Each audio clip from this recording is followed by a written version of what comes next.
So for those who don't know me, I'm a radiation safety officer. So I'm really excited to be visiting Japan next year. But I'm also an only child for Lebanese parents. So try convincing my very overprotective mother that it's perfectly safe for my wife and myself to go there.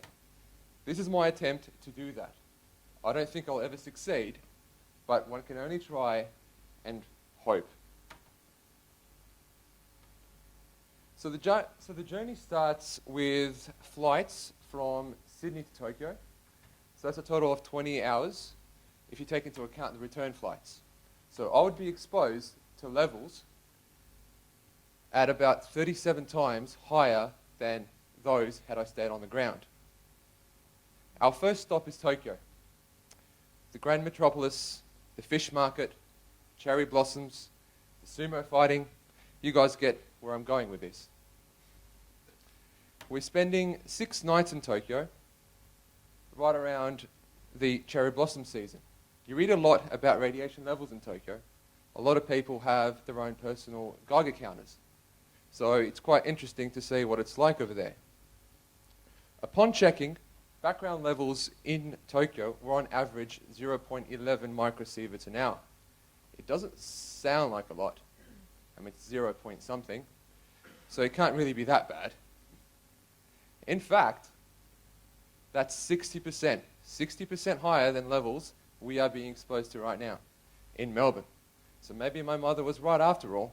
In any case, let's just move on and see what happens. So we then take a bullet train ride to Osaka.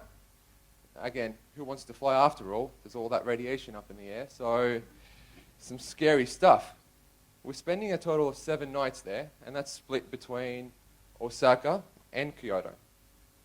We're really looking forward to visiting all the different temples, the shrines, the palaces, but I really wonder what the radiation levels are going to be like over there.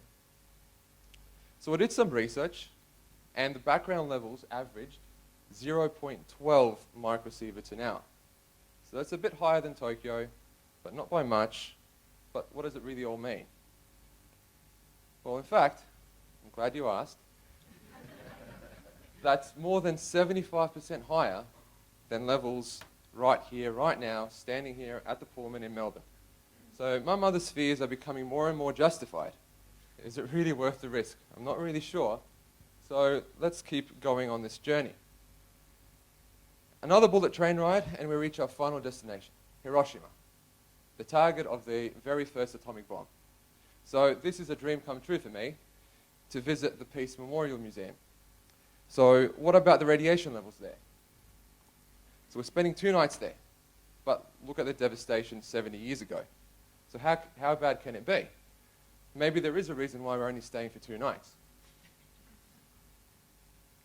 After almost 70 years since the atomic bomb, and almost 4 years since Fukushima, the background levels there are 0.14 microsieverts an hour.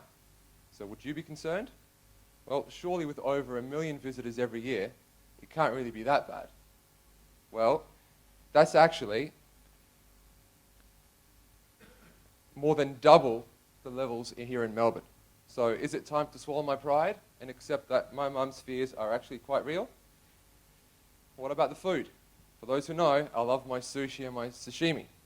So apparently, seafood over there has levels of cesium more than 15 times the levels here in Melbourne.